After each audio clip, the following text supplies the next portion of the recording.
रोहितजी कस्तो रह्यो भ्रमण, कसरी यसलाई सरप्राइज गर्नु चाहिँ यसपालि? अब रिजल्ट त सबैलाई थाहा नै भइसक्यो होइन। हामीले जुन हिसाबले सोचेर गएको थियौँ नेदरल्यान्ड्सको टुर हुन्छ भनेर त्यो हिसाबले भएन र त्यसमा चाहिँ डिसएपोइन्टमेन्ट छ। त्यो बाहेक चाहिँ अब भनौँ नेक्स्ट टुरमा फोकस हुन्छ र लास्ट टुर अब त्यो सोचे जस्तो भएन। अब मुभिङ अन नेक्स्ट वान, अब त्यसमा चाहिँ बेस्ट दिनु पऱ्यो। यसलाई अब कारण चाहिँ के मान्न सकिन्छ खासमा? अब कन्डिसन त्यस्तो भएर हो अथवा हाम्रो यसपालि के भयो चाहिँ खास कारण चाहिँ के भन्न सकिन्छ? अभियसली अब एउटा फ्याक्टर चाहिँ कन्डिसन हो, बट स्टिल आई थिङ्क कन्डिसनलाई मात्र एक्सक्युज नबनाएर आई थिङ्क मलाई लाग्छ कि जुन हिसाबले हामीले ब्याटिङ गऱ्यौँ, जुन हिसाबले हाम्रो अप्रोच थियो ब्याटिङमा, त्यो चाहिँ अलिकति त्यो इन्टेन्ट देखिएन र मलाई लाग्छ कि त्यसले गर्दाखेरि अलिकति हामी पछाडि पुग्यौँ। किनभने एज अ बलिङ युनिट मलाई हामी डिसेन्ट थियौँ थ्रु आउट द टुर्नामेन्ट र ब्याटिङ र फिल्डिङमा पनि, किनभने जुन स्ट्यान्डर्डको हाम्रो फिल्डिङ छ त्यो स्ट्यान्डर्डको फिल्डिङ यो टुर्नामेन्टमा गरेर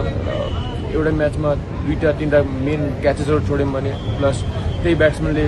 भनौँ म्यान अफ म्याच लिएर जान्छ 70-80 हानेर भने अभियसली त्यो भनौँ फिल्डिङले पनि त्यो एकदम ठुलो फ्याक्टर प्ले गर्छ गेममा। सो मलाई लाग्छ कि 4वटै गेममा ब्याटिङ प्लस फिल्डिङ हाम्रो बिलो पार थियो र त्यो चाहिँ इम्प्रुभ गर्न एकदम जरुरी छ। अब अगाडि चाहिँ अब यो सिरिज पछि चाहिँ हामीले धेरै अपेक्षा गरेका थियौँ भने कम्ती पनि एउटा 2टा भएको भए पनि धेरै फरक पर्न सक्थ्यो। अगाडि यो प्रदर्शनपछि कतिको असर गर्छ जस्तो लाग्छ अगाडि?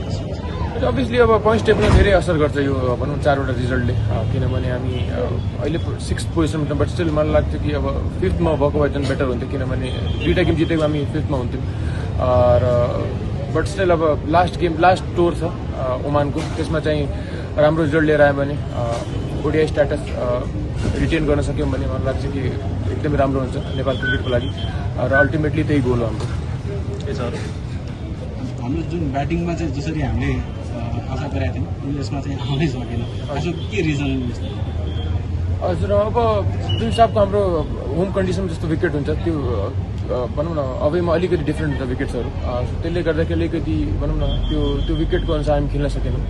र त्यो एक्सेप्टेन्स एकदम जरुरी छ जस्तो लाग्छ, किनभने त्यो भयो भने त्यसपछि चाहिँ इम्प्रुभमेन्ट गर्न सकिन्छ होइन। र मलाई लाग्छ कि हामी त्यसमा चाहिँ ल्याक गऱ्यौँ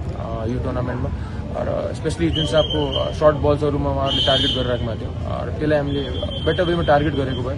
ट्याकल गरेको भए मलाई लाग्छ कि हामी बेटर रिजल्ट लिएर आउन सक्थ्यौँ। र जुन हिसाबले हामी फर्स्ट गेम खेल्यौँ, म र दिपी राईको पार्टनरसिप राम्रो भइरहेको थियो होइन र हामीले 30 रन बनायौँ र मलाई लाग्छ जुन त्यो मोमेन्टहरू हुन्छ नि सानो मोमेन्टहरू त्यो हामी क्याप्चर गर्न सकेनौँ र त्यो मोमेन्ट क्याप्चर गरेको भए फर्स्ट गेममा मलाई लाग्छ कि हामी 210-220 बनाउँथ्यौँ र 210-220 त्यो विकेटमा एकदम गाह्रो हुन्थ्यो चेस गर्न र मलाई लाग्छ त्यही मोमेन्ट्सहरू क्याच गर्न सकेनौँ। प्लस अभियसली अब हजुरले भने जस्तो ब्याटिङ त्यो हिसाबले गऱ्यौँ जुन हिसाबले हामी केपेबल छौँ, त्यो रिजन हो। अब लास्ट म्याचमा सन्दीप लामिछानेलाई ड्रप गर्ने निर्णय पनि लिनुभयो, त्यो कतिको टफ थियो तपाईँहरूको लागि? हजुर, अभियसली एकदम टफ हुन्छ, किनभने अब स्यान्डी दाई प्राइम बलर हाम्रो लास्ट भनौँ न 7-8 वर्षदेखि नै जुन हिसाबले बलिङ गरेर राख्नु भएको छ र त्यो डिसिजन लिन टफ पनि भयो अभियसली। र अब यस्तो सिचुएसन क्रिएट भयो जहाँ चाहिँ अब फिङ्गर स्पिनर ललित दाईले राम्रो बलिङ गर्दा पनि उहाँले ड्रप गर्न पुगेको थियो 3rd म्याच र त्यही हो टिमको कम्बिनेसन र सबै कुरा गर्दाखेरि त्यो डिसिजन लिन पुग्यौँ। मलाई लाग्छ कि त्यो चाहिँ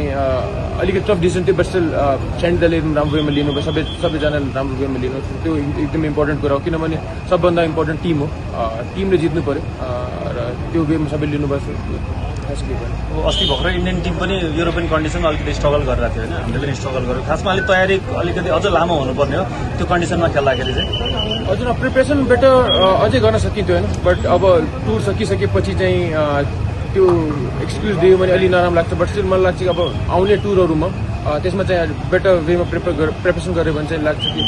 अझै बेटर रिजल्ट आउन सक्छ। प्लस अघि भने जस्तो इन्डियन टिमलाई पनि भनौँ आयरल्यान्डमा गाह्रो भइरहेको थियो त्यो युरोप कन्डिसनहरूमा, युके कन्डिसन्सहरूमा, सो त्यसमा चाहिँ युज टु हुन एकदम जरुरी छ र होपफुली अब आउने टुरहरूमा राम्रो गर्छ। अब सर्ट बलको समस्या एकदम रह्यो होइन, उनीहरूले धेरै अट्याक गरे, हामीले विकेट पनि दियौँ, लगभग सबै ब्याट्सम्यानले स्ट्रगल गरे होइन, प्लस ग्राउन्ड पनि अलिकति ठुलो पनि थियो, रन बनाउन एकदम गाह्रो थियो, रनिङ आउटफिट पनि स्लो थियो, यो सबै खालको हिसाबले चाहिँ एकदम गाह्रो भएन हामीलाई। हजुर, एक हिसाबले गाह्रो थियो, बट स्टिल अब इन्टरनेसनल क्रिकेट खेलिरहेछौँ भने हामी त्यो सबै कुरालाई एक्सेप्ट गरेर त्यो च्यालेन्जलाई एक्सेप्ट गरेर खेल्नु एकदम जरुरी छ, किनभने अपोनेन्ट टिम पनि त्यही खेलिरहेछ होइन र अब सर्ट बल फाल्दैमा अब आउट हुने भन्ने कुरा हुँदैन एज अ ब्याट्सम्यान होइन, त्यसलाई कसरी ट्याकल गर्ने र मलाई लाग्छ त्यहाँ चाहिँ मेन्टली अलि माइन्डसेट अलिकति स्ट्रङ भयो भने मलाई लाग्छ सबै कुरो ट्याकल गर्न सकिन्छ होइन। त्यसमा चाहिँ अलिकति हामी पछाडि पऱ्यौँ त्यो चाहिँ एक्सेप्ट गर्न एकदम जरुरी छ एज अ ब्याटिङ युनिट र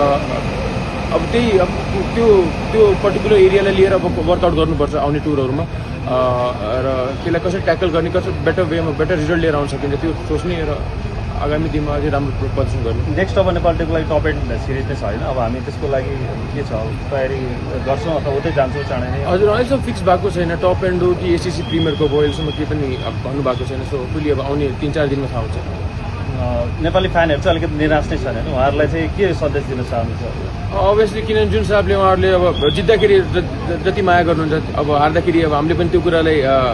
स्वीकार्नुपर्छ किनभने जहिले पनि भनौँ न हामीलाई ब्याक गर्नु जुन सिचुएसनमा पनि र जुन हिसाबको उहाँहरूको एक्सपेक्टेसन त्यो हामीले मिट गर्न सकेनौँ र हामी पनि एकदम डिसपोइन्टेड छौँ हजुरहरूभन्दा पनि हामी डिसपोइन्टेड छौँ र होपफुली आउने नेक्स्ट सिरिजमा एकदमै राम्रो अझै मेहनत गरेर बेटर रिजल्ट दिन्छौँ